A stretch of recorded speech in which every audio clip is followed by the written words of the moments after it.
Hello students, আশা করি তোমরা সবাই খুব ভালো আছো।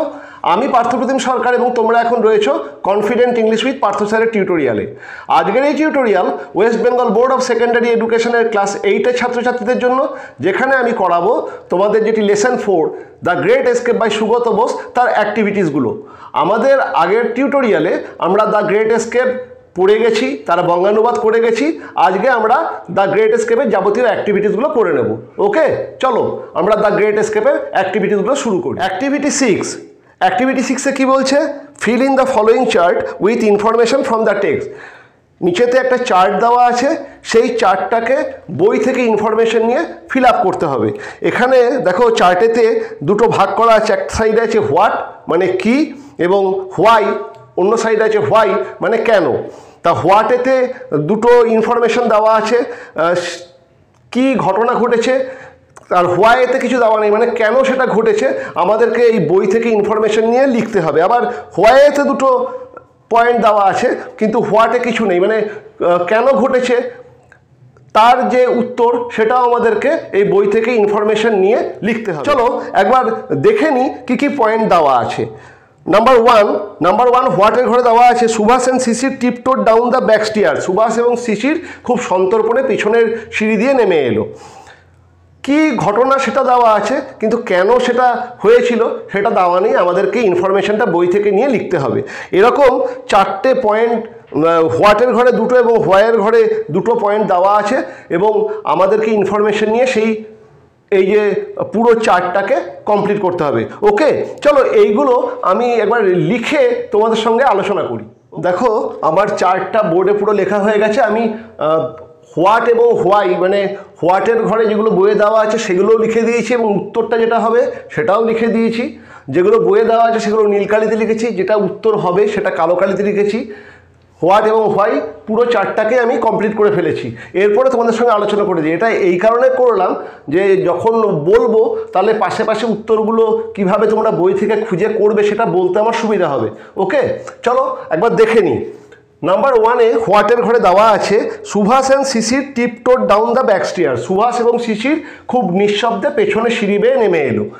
সেটা কি ঘটনা সেটা জানলাম। কেন নেমে এলো সেটা আমরা দেখছি যে তখন সুভাষের বাড়ির সমস্ত লোক ঘুমিয়েছিল, এটা একটা কারণ, এবং সুভাষ এবং শিশির চায়নি যে কেউ জানুক যে তারা পালিয়ে যাচ্ছে, এটা আর একটা কারণ। এই দুটোকে নিয়ে উত্তরটা লিখতে হবে। Everybody of the house was sleeping and they wanted to keep their plan a secret. ঠিক আছে, everybody of the house was sleeping, বাড়ির প্রত্যেকে ঘুমিয়েছিল, and they wanted to keep their plan a secret, এবং তারা তাদের যে প্ল্যানটা, এই পালিয়ে যাওয়ার প্ল্যানটা, এটা সম্পূর্ণ গোপন রাখতে চেয়েছিল। যেটা আমরা বইয়েতেই আছে যে এটা আগের যে প্যারাটা মানে পার্ট 2-তে এটা আছে যে বাড়ির প্রত্যেকে ঘুমিয়েছিল, এবং আমরা এটাও জানি যে তারা তাদের প্ল্যানটাকে একটা সিক্রেট রাখতে চেয়েছিল।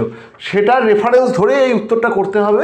Everybody of the house was sleeping and they wanted to keep their plan a secret. Okay, আমি লিখে দিয়েছি, ধীরে সুস্থে তোমরাও লিখে নিও। নাম্বার 2, সেখানেও হোয়াটের ঘরে দেওয়া আছে the light glowed in Subhas's bedroom. সুভাষের শয়নকক্ষে লাইটটা জ্বলছিল। কেন জ্বলছিল? লাইটটা জ্বলছিল আমরা জানি, কিন্তু কেন জ্বলছিল? তার কারণ সুভাষ চেয়েছিল যে সবাই যেন জানে, মানে সবার কাছে এই ইমপ্রেশনটা পৌঁছক যে সুভাষ এখনও ঘরেতেই আছে। সেটাই আমাদের এখানে রেফারেন্সটা দেওয়াই আছে, সেটাই আমরা লিখব। দেখো এখানে দেওয়া আছে the light glowed in his bedroom to give the impression that he was still there. সেটাকে আমরা লিখব Subhas wanted to give the impression that he was still there. Subhas wanted to give the impression that he was still there, বা he was still in his bedroom. এই দেয়ারটা না লিখে তোমরা এটাও করতে পারো, Subhas wanted to give the impression that he was still in his bedroom. এটাও তোমরা লিখতে পারো যে দ্য লাইট গ্লোড ইন সুভাষের বেডরুম। সুভাষের বেডরুমেতে লাইট কেন জ্বলছিল? Subhas wanted to give the impression that he was still in his bedroom. Subhas এই ইমপ্রেশনটা দিতে চেয়েছিল যে তিনি এখনও তার বেডরুমেতেই বা শয়নকক্ষেতেই আছেন। এরপরে দেখো হোয়াইতে দেওয়া আছে দ্য কার ইঞ্জিন ফল্টার্ড। গাড়ির ইঞ্জিনটা একবার থেমে গেল, খারাপ হয়ে গেছিল। এটা হোয়াইয়ের ঘরে দেওয়া আছে। কি ঘটনাটা? যে আমরা দেখছি যে যখন সুভাষ আর শিশির বেশ কিছুটা সময় উদ্বিগ্ন অবস্থায় কাটিয়েছিল। সুভাষ এবং শিশির একত্রে বেশ কিছু উদ্বেগজনক মুহূর্ত কাটিয়েছিল। আমাদের এখানে দাওয়াই আছে, দেখো এখানে দেওয়া আছে they shared a few anxious moments together, তারপরেই দেওয়া আছে when the car engine faltered once, they shared a few anxious moments together when the car engine faltered once, কাজেই দ্য কার ইঞ্জিন ফল্টার্ড এটা দেওয়া আছে। আমাদেরকে কি লিখতে হবে? Subhas and Sisir shared a few anxious moments, Subhas and Sisir shared a few anxious moments. আমরা এটা উত্তরটা লিখব। কি ঘটনা? যে সুভাষ এবং শিশির বেশ কিছুটা সময় একত্রে উদ্বেগজনক অবস্থায় কাটিয়েছিল। কেন কাটিয়েছিল? The car engine ফল্টার্ড। ওকে, হোয়াইতে 4 নম্বরে দেওয়া আছে Subhash wanted to catch the Delhi কালকা মেল, সুভাষ দিল্লি কালকা মেল ধরতে চেয়েছিল। তাহলে কি ঘটনা? ঘটনাটা হচ্ছে সুভাষ বাড়ি থেকে একা একা গোমো স্টেশনের উদ্দেশ্যে বেরিয়ে গেল, কারণ সে দিল্লি কালকা মেলটা ধরতে চেয়েছিল। দেখো এটা এখানে দেওয়া আছে একদম লাস্টের আগের প্যারায়, দেখো Mohammad Ziauddin left alone for Gomoh station which was some distance away, he wanted to catch the Delhi কালকা মেল ফ্রম দেয়ার। আর আমরা জানি মোহাম্মদ জিয়াউদ্দিন হচ্ছে সুভাষচন্দ্র, কাজেই Subhashchandra wanted to catch the Delhi কালকা মেল কোথা থেকে ধরতে চেয়েছিল? গোমো স্টেশন থেকে, এবং সেই জন্য সে গোমো স্টেশনের উদ্দেশ্যে যাত্রা করেছিল। সেটা আমরা লিখব Subhash left alone for Gomoh station in disguise, Subhash ছদ্মবেশে মানে মোহাম্মদ জিয়াউদ্দিনের ছদ্মবেশে গোমো স্টেশনের উদ্দেশ্যে একাকী যাত্রা করেছিল, কারণ সে সেখান থেকে দিল্লি কালকা মেলটা ধরতে চেয়েছিল।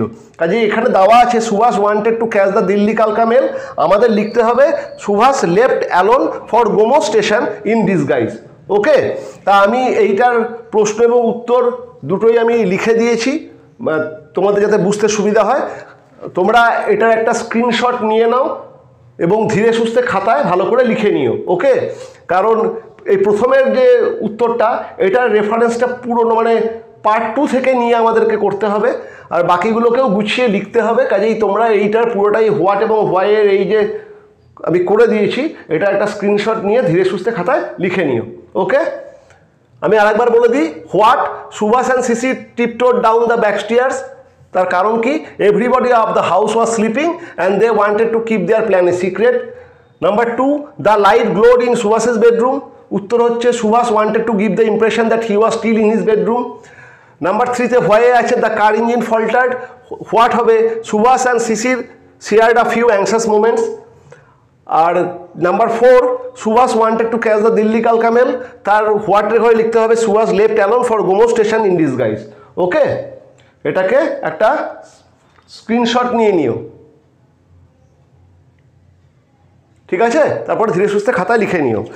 এরপরে অ্যাক্টিভিটি 7-এ অ্যান্সার দ্য ফলোয়িং কোয়েশ্চেন্স, এখানে 4টে প্রশ্ন দেওয়া আছে, তার উত্তরগুলো আমাদেরকে লিখতে হবে। চলো এই প্রশ্ন এবং উত্তরগুলো আমরা বোর্ডে লিখে আলোচনা করি, তাহলে তোমাদেরও অন্ততপক্ষে লিখতে বা বুঝতে সুবিধা হবে। দেখো অ্যাক্টিভিটি 7-এর প্রশ্ন এবং উত্তর দুটোই আমি বোর্ডে লিখে দিয়েছি। চলো এবার এগুলো একটু আলোচনা করে নিই।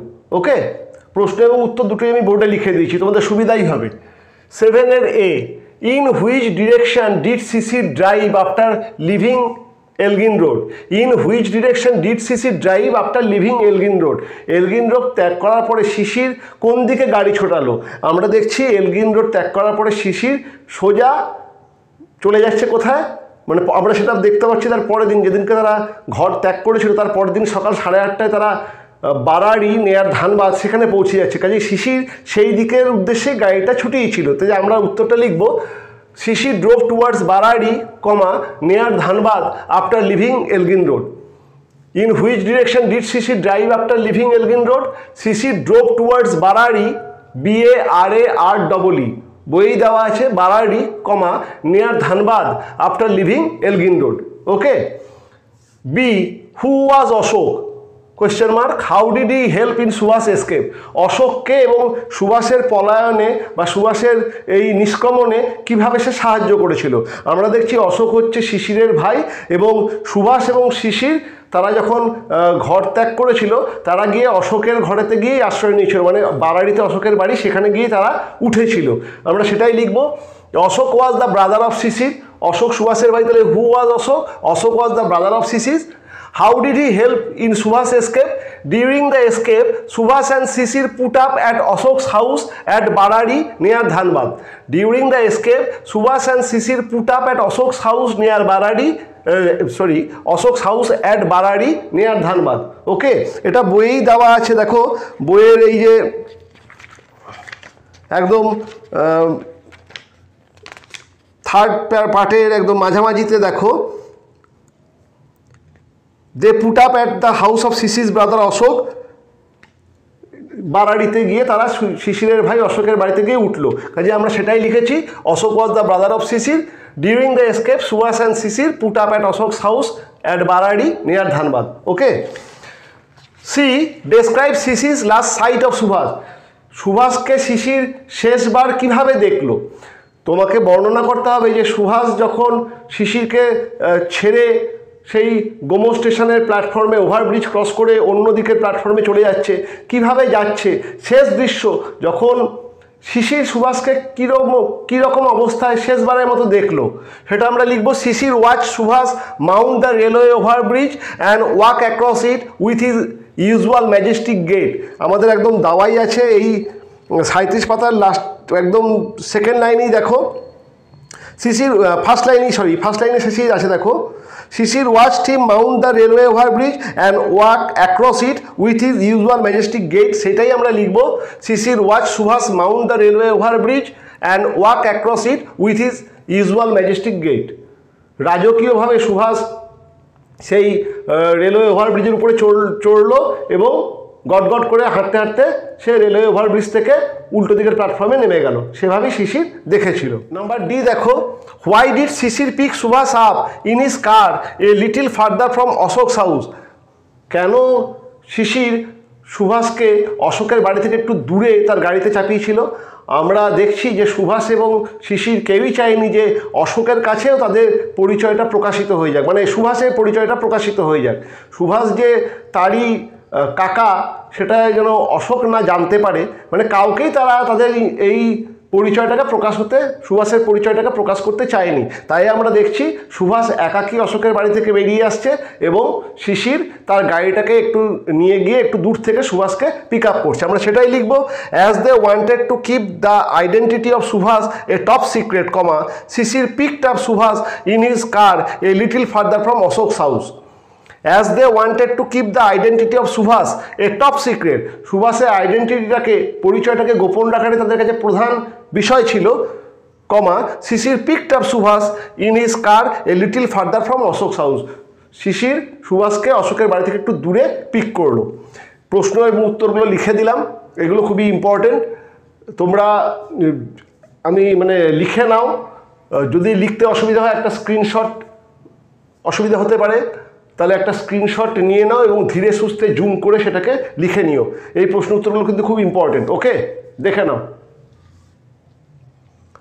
একটা স্ক্রিনশট নিয়ে নাও এবং পরে সেটাকে জুম করে সুন্দর করে লিখে নিও। ওকে, এরপরে অ্যাক্টিভিটি 8-এর এ। অ্যাক্টিভিটি 8-এর এতে কি বলছে? In the following sentences underline the words that act like verbs and take objects. যা ভার্বের মতো কাজ করে সেই সমস্ত ওয়ার্ডগুলোকে আন্ডারলাইন করতে হবে, যা ভার্বের মতো বা ক্রিয়ার মতো কাজ করে কিন্তু সঙ্গে একটা করে অবজেক্ট নেয়। এই ক্রিয়ার মতো কাজ করে সঙ্গে অবজেক্ট নেয়, একে আমরা বলি ইনফিনিটিভস বা অসমাপিকা ক্রিয়া। যে ক্রিয়ার কাজ শুরু হয়েছে কিন্তু শেষ হয়নি তাকে আমরা বলি অসমাপিকা ক্রিয়া বাংলায়, আর ইংরেজিতে বলি ইনফিনিটিভস। আমাদের সেই ইনফিনিটিভসগুলো খুঁজে বের করতে হবে।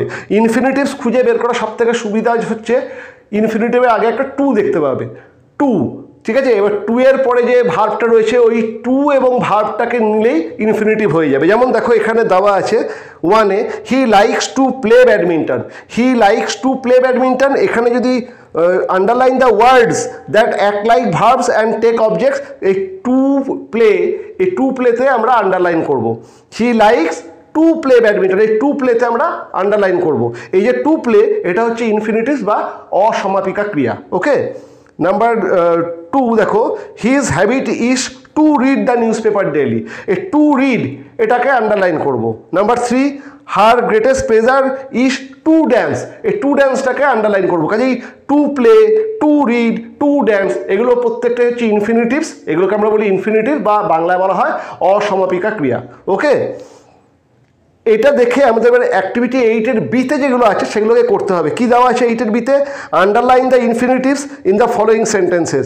নিচে যে সেন্টেন্সগুলো দেওয়া আছে সেখান থেকে আমাদেরকে ইনফিনিটিভকে আন্ডারলাইন করতে হবে। আমি আগেই বললাম ইনফিনিটিভ বের করার সবথেকে সহজ উপায় হচ্ছে ইনফিনিটিভ যে ক্রিয়াটার আগে একটা টু দেখতে পাবে, ওই টু এবং ওই ক্রিয়া বা ভার্ব দুটোকে মিলেই ইনফিনিটিভ হয়।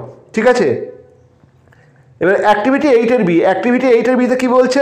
Underline the infinitives in the following sentence. নিচে যে বাক্যগুলি দেওয়া আছে সেখান থেকে আমাদেরকে ইনফিনিটিভগুলোকে আন্ডারলাইন করতে হবে।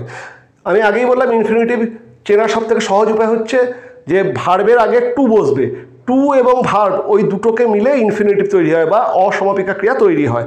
যেমন এখানে নাম্বার 1-এ দেখো, Raja is not afraid to speak the truth. To speak, এই টু স্পিকটা আন্ডারলাইন করবো, এটা একটা infinitive. Raja is not afraid to speak the truth. Okay, to স্পিকটা আন্ডারলাইন করব। Number 2, the teacher was extremely sorry to hear it. To hear, শোনা, এই to হিয়ারটাকে আন্ডারলাইন করবো, এটা একটা infinitive. Number 3, the guava is fit to eat. এই পেয়ারাটা খাবার মতো, এই যে টু ইট খাবার মতো তৈরি হয়েছে বা পেকেছে, এই টু ইটটা আন্ডারলাইন করবো, এটা একটা infinitive. Number 4, to find fault is easy. দোষ ধরা সোজা, টু ফাইন্ড, এই খোঁজা বা ধরা, এই টু ফাইন্ডটা একটা ইনফিনিটিভ, এটাকেও আমরা আন্ডারলাইন করব। ওকে, অ্যাক্টিভিটি 9, অ্যাক্টিভিটি 9-এ বলছে add suitable prefix or suffix to the given words in brackets and fill in the blanks to complete the sentences meaningfully.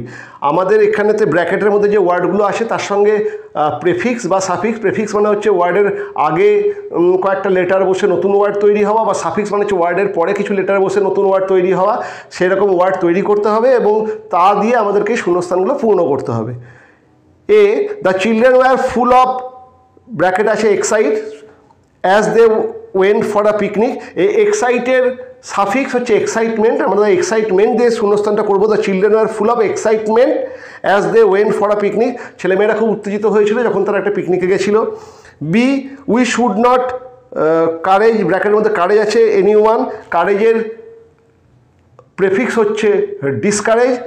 We should not discourage any one, আমাদের কাউকে মানে কোনো বিষয় থেকে তাদেরকে ডিসকারেজ করা উচিত না। ঠিক আছে। C, it was a comfort journey as I got a place to sit. এটা হবে কমফোর্টের সাফিক্স হবে কমফোর্টেবল, টেবল অ্যাড হবে। It was a comfortable journey as I got a place to sit. এটা যাত্রাটা খুব আরামদায়ক ছিল যেহেতু আমি বসার একটা জায়গা পেয়েছিলাম। D, India became an, bracket আছে ডিপেন্ডেন্ট নেশন ইন 1947। ডিপেন্ডেন্টের এটা ইন্ডিপেন্ডেন্ট হবে, একটা প্রেফিক্স ইন অ্যাড হবে, তবে India became an independent nation in 1947। 1947 সালে ভারত স্বাধীন একটা দেশে পরিণত হয়েছিল। কাজেই এই চারটে আমরা করলাম এবং এই চারটে করার সঙ্গে সঙ্গে অ্যাক্টিভিটি 9 শেষ হলো এবং 9 শেষের সঙ্গে সঙ্গে আমাদের এই অ্যাক্টিভিটিগুলো কমপ্লিট হয়ে গেল। রইল বাকি অ্যাক্টিভিটি 10-এর এতে একটা লেটার এবং অ্যাক্টিভিটি 10-এর বিতে একটা সামারি। এই রাইটিং দুটো আমরা নেক্সট ক্লাসে করব। ওকে, তাহলে তোমাদের সঙ্গে দেখা হচ্ছে নেক্সট ক্লাসে রাইটিং নিয়ে। আজকে এখানেই শেষ। আশা করছি তোমাদের অসুবিধা কিছু হবে না, তোমরা ভালোই বুঝতে পেরেছো। যদি কোনো অসুবিধা হয় উইদাউট এনি হেজিটেশন আমাকে জানিও। ওকে, দেখা হচ্ছে নেক্সট টিউটোরিয়ালে।